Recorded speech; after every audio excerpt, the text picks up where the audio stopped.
and welcome to Study English IELTS preparation. I'm Margot Politis. Today on Study English, we're going to look at some of the features of formal written English.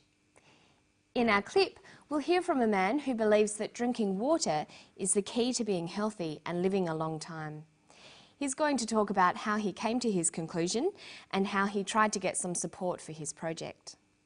How does nature do it? What keeps body cells going, and how can we improve on that process so that we eliminate disease altogether and we live a long and healthy life? I don't think death and disease is inevitable. We stumbled on the fact that they weren't actually getting rid of carbon dioxide out of their bodies, they were neutralising the carbon dioxide in their bodies. And we found it was from the water they were drinking. When we looked at these animals and saw what they were doing, it was exactly as we'd hypothesised, and that was a great feeling, a real feeling of elation. I tried and I tried and I tried to be conventional in that sense. I went to 100 people. I wrote 1,000 letters. I spoke to the Australian Academy of Science. I spoke to the American Academy of Science. I spoke to hospitals. I spoke to professors of medicine. Because I wanted to do work independently, I couldn't get anywhere, so I had to do it other ways. This is a food substance. This is something that's been drunk for thousands of years. This is probably where the mythology of the Fountain of Youth came from. There would have been natural springs somewhere bubbling out magnesium bicarbonate at an alkaline pH value, and people that drank these springs lived longer. But I want everybody to have the opportunity to live a long and healthy life, and that's been my life's work, and we're getting somewhere. We're getting somewhere. One of the most important areas for students to master is the difference between informal spoken English and formal written English, including academic language. There are many differences between formal and informal English. Firstly, in written language, all words must be spelt correctly. There should be no words in written English that you can't find in a dictionary. Another important difference is that contractions are not used in formal written English. We only use contractions in written English if we're trying to represent the way that people speak. The clip we've heard today is, of course, spoken English. Listen to part of it again and see if you can identify the features of informal English. But I want everybody to have the opportunity to live a long and healthy life, and that's been my life's work, and we're getting somewhere. We're getting somewhere. When Dr. Beckett is speaking, he uses a number of contractions. He says, "That's been my life's work," and "We're getting somewhere." "That's" is short for "that is," and "where" is short for "we are." So if we were writing these statements, we'd write, "That has been my life's work. We are getting somewhere." There are many common contractions. By using them in your spoken language, you'll sound more natural, but be careful to write them out in full informal situations. Watch for not words like couldn't, could not, wouldn't, would not, shouldn't, should not, won't, will not, and don't, do not.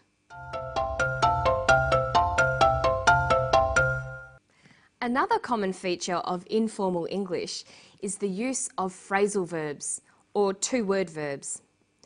Phrasal verbs consist of a verb and a preposition. They are commonly used in spoken English, and their meanings are idiomatic, giving the verb a special new meaning. Listen for some phrasal verbs in this clip. We stumbled on the fact that they weren't actually getting rid of carbon dioxide out of their bodies, they were neutralising the carbon dioxide in their bodies. And we found it was from the water they were drinking. This is probably where the mythology of the Fountain of Youth came from. He uses the phrasal verbs stumbled on, get rid of, found out, and came from. In formal written English, it's best to use single word verbs. So instead of saying they weren't getting rid of carbon dioxide, we would write they weren't eliminating carbon dioxide. And then we'd get rid of the contraction. So it would read, they were not eliminating carbon dioxide.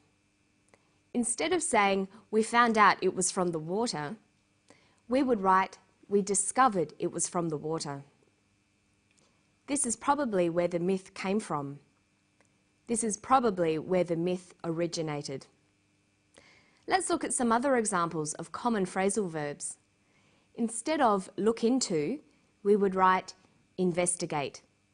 Instead of cut down, we would write reduce. Keep on could be continue. Point out could be indicate. All of these words are more formal than phrasal verbs. Another important part of formal written English is understanding how to use conjunctions. Short sentences are less formal than compound or complex sentences. If you can, it's good to try to link short sentences together. Listen to this clip, then we'll try to turn it into good formal English using coordinating conjunctions. I went to 100 people. I wrote 1,000 letters. I spoke to the Australian Academy of Science. I spoke to the American Academy of Science. I spoke to hospitals. I spoke to professors of medicine. Because I wanted to do work independently, I couldn't get anywhere. He uses a number of simple sentences in a row. I spoke to the Australian Academy of Science. I spoke to the American Academy of Science. I spoke to hospitals. I spoke to professors of medicine. These could become, I spoke to the Australian Academy of Science, comma, the American Academy of Science, and hospitals. I also spoke to professors of medicine. There are some rules to be aware of when you're using conjunctions. In formal English, we don't start sentences with coordinating conjunctions.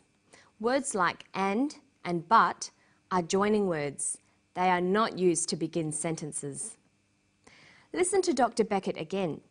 Notice how he uses conjunctions to start his sentences.